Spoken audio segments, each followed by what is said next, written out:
왜냐하면 사랑하는 딸을 잃었던 자리고 그 사랑하는 딸을 잃었던 마음에 정말 상처와 아픔을 가졌던 그런 장소였고, 그리고 그 딸을 정말 이렇게 살해했던 사람에게서 용서할 수 없는 그런 분노의 자리가 바로 이 오두막이었습니다. 사실 맥은 행복한 가정을 꾸몄고요. 그래서 휴가를 맞이해서 사랑하는 자녀들과 함께 이렇게 휴가를 떠났는데요. 한 호수에서 이렇게 두 아들들이 카누 놀이를 하다가 이 카누가 뒤집히는 바람에 두 아들이 그 호수에 빠지게 됐어요. 그 모습을 보고 이 아버지가 달려가가지고 두 아들을 그렇게 수영을 해가지고 건져내는데요. 이렇게 수영해서 건지고 돌아와 보니까 그 캠핑카 옆에서 색칠 공부하고 그 딸이 없어진 거예요.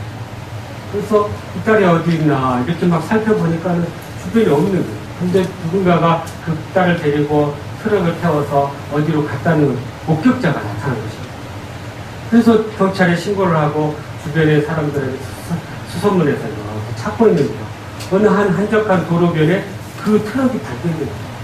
근데 그 트럭 옆에 한적한 곳에 한 조그마한 오두막이 있었는데 그곳에 가서 이렇게 가서 보니까 딸의 그 핏자국이 이렇게 바닥에 묻혀있고 딸이 살해됐다는 그런 흔적들을 경찰들이 발견하게 된 것입니다. 그러니까 그 오두막을 통해서 이 사랑하는 딸을 잃어버렸던 그 마음 가운데 너무나 힘들어 하면서 4년을 지낸 겁니다. 그 4년이 지나서 한 어떤 분으로 이렇게 편지가 와요. 파파라는 분에 의해서 이렇게 편지가 와요. 사실 이게 하나님으로부터 온 편지였는데 다시 그 오두막 자리로 오라는 거예요. 거기서 만나자는 거예요. 다시는 가고 싶지 않은 그런 상처의 아픔의 자리였는데 그 편지를 받고 다시 그 자리에 찾아갑니다. 그래서 그곳에서 하나님 만나게 되고 하나님의 뜻을 헤아리게 되고 다시 거기서 치유와 회복을 경험하는 그런 자리를 이렇게 경험하게 되었던 것입니다. 사실 이 스토리는요, 윌리엄 폴 영이 지은 오두막이라는 책의 줄거리예요.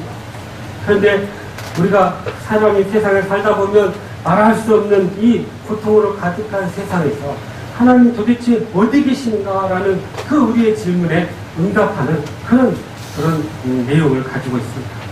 그래서 우리들 대부분이 자신만이 갖고 있는 그런 슬픔과 상처와 아픔을 가지고 있는 각자만의 오두막이 있는데요. 그 오두막이 하나님 우리를 만나주시고 우리를 회복시켜주시고 다시 영적으로 세워주시는 그런 모습을 경험하게 된다는 거예요.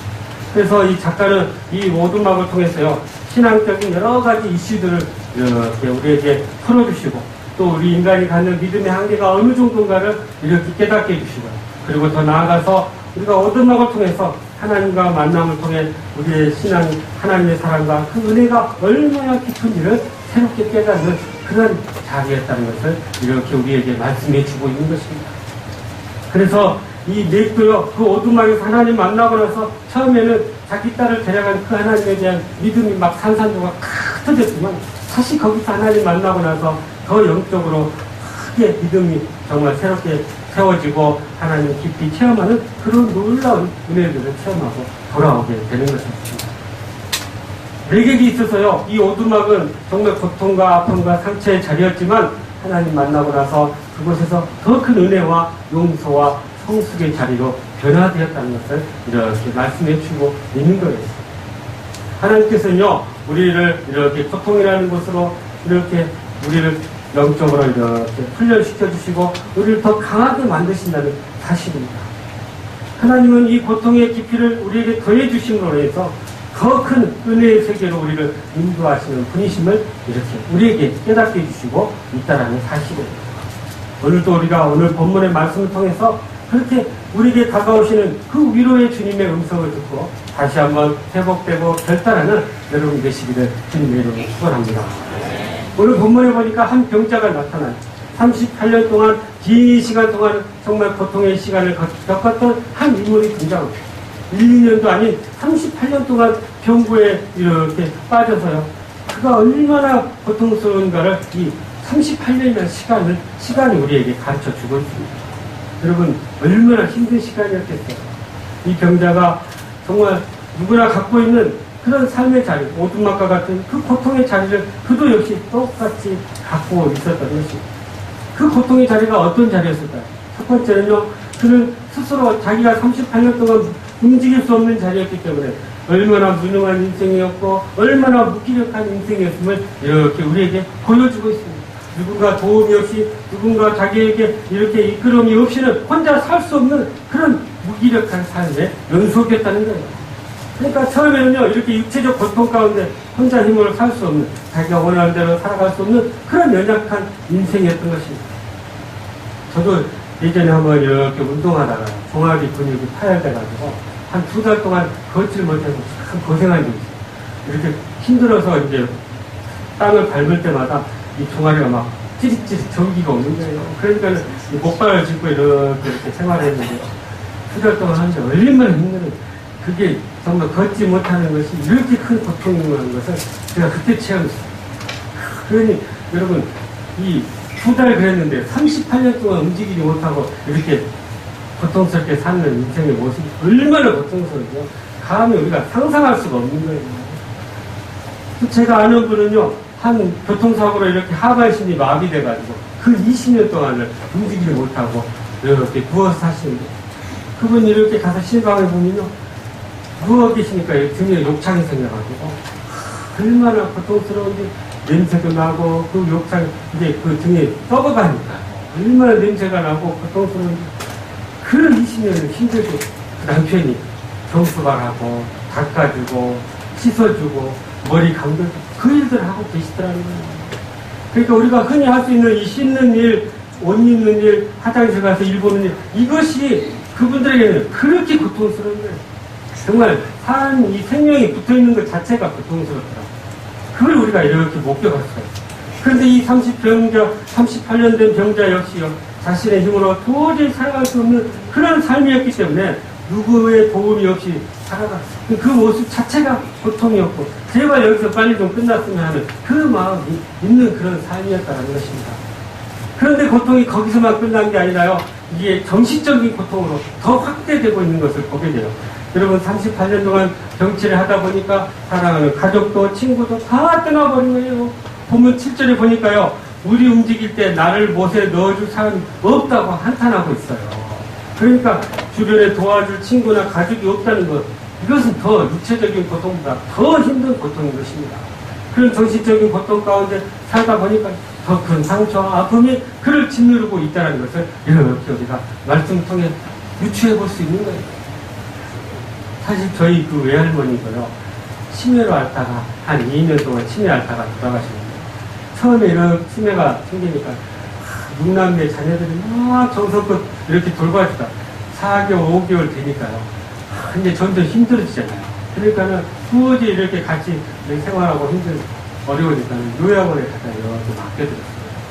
그랬더니 이분이 요양원에 갔더니 충격을 받은 거예요. 자기를 버린 걸로 생각한 거예요, 할머니가. 그러니까 정신적인 충격 때문에 먹지도 않고 그냥 계속 그냥 가만히 계시는 거다가 그래서 도저히 안 되겠다 싶어서 요양원에서 몇 개월 있다가요, 일반 병원으로 옮겨가 거기서 한 2년 계시다가 돌아가시고, 나중에 이렇게 가서 할머니 이렇게 병문을 하다 보니까 이분이 사실은요, 치매는 왔지만 생각은 다 생각하고 있고요, 알 것 다 알고 있는 거예요. 그러니까 요양을 가서 이렇게 모셨던 것이 자기 버렸다는 그 상처와 아픔 가운데 살아가시다가 결국 마음의 상처 아픔으로 살다가 이렇게 돌아가시게 된 거예요. 그러니까 얼마나 그 가족으로 인해서 버림받았다는 그 마음 가운데 그렇게 힘들게 마음 아파하며 살아가셨다가 결국 돌아가신 거예요. 여러분 신방하다 보면 가끔 이렇게 부모님 모시고 사는 분이 계셔요. 이 노모가 이렇게 병들하시면서 그분을 모시고 이렇게 그분을 간병하는 게 참 여간 힘든 게 아닙니다. 그런데 제가 지난번 교회에 이렇게 살아가다가 한 그런 분을 만나는, 제가 그 집사님한테 그랬어요. 집사님 모시기 참 힘드시죠? 그랬더니요, 이분이 아닙니다. 어머니 살아계실 때 동안은 내가 최선을 다해서 모셔야죠. 저분 천국 가시면 이제 할라게도 못하는 걸요. 그러는 거예요. 얼마나 기특한지요. 좀 그런 마음으로 모신다는 것이 보통 일이 아니거든요. 그러니까 그 마음을 알고 참 대단하다. 정말 저렇게 힘든 일을 믿음으로 하신다는 것 자체가 참 하나님 앞에서 복된 분이구나. 그걸 제가 깨달았어요. 그런데요, 많은 분들이 아이고 어머니 언제 돌아가시나 그런 마음을 갖고 한다는 거예요. 여러분, 근데 놀라운 것은요, 환자들이 이 가족들의 마음 더 많이 알아봐요. 이게 진심인지 아닌지를 이 환자들이, 어머니들이, 부모님들이 더 빨리 깨닫는다는 거예요. 그러니까 요양원 맡기고 안 찾아 가버리면요, 자기를 버렸다고 생각하는, 그래서 가족들과 연연해서 단절돼서 더 큰 상처와 고립과 고통 가운데 살아간다는 것입니다. 그리고 이렇게 정신적인 충격만 가지고 살면 또 거기까지만 해도 괜찮아요. 그런데 오늘 보면 이 본문의 이 사람들은요, 영적인 고립으로까지 이렇게 내몰아지는 것을 보게 됩니다.